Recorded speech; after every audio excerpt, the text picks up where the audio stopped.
more retailers here in Manhattan are jockeying for storefront space, a sign that things may finally be turning around for these companies. Robin Abrams studies commercial real estate and knows all about this as a principal at Lansco, where she helps such clients as Citibank, Children's Place, Bang & Olufsen, and a whole lot more. Robin, great for you to join us. Thank you. Glad to be here. Okay, so jockeying for space. Is this a sign that we are seeing this turnaround? Is it much different than it was 6 months ago? I think it's very different. 6 months ago, we were busy. We were looking for some tenants, but there was not a lot of takers.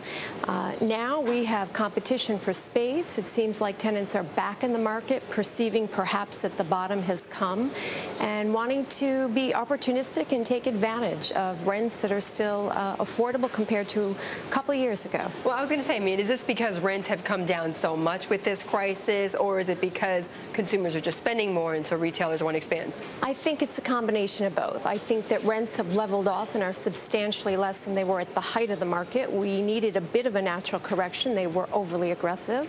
And there's more consumer confidence leading to more shopping and tenants that are now ready to lock in space. Okay, but you say a combination of both. What would you say is more influential than the other?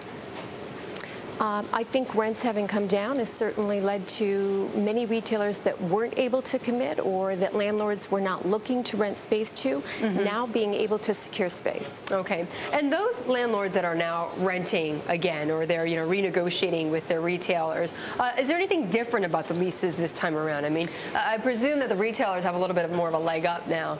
I think that's definitely the case. TI, which is tenant installation money, landlords are now doing that. That was something that we saw in the malls, but not in downtown street retail. And we have landlords being more flexible, offering tenants some build-out money, giving them incentives, and certainly, again, incentivizing tenants to lock in space long-term. Okay, and I just want to go through some of the areas for those of us who are very familiar with Manhattan. Fifth Avenue, Meatpacking District, Soho, those are the places you're seeing the highest rents, or the rents going up the most, I guess you could say.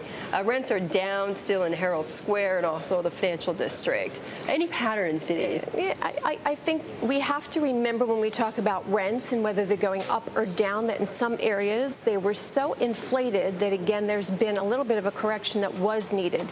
Herald Square is still very healthy, lots of new tenants committing for space, and again, between 5th and 7th on 34th Street, you have all of your major apparel tenants, Zara, H&M, Esprit just signed a lease.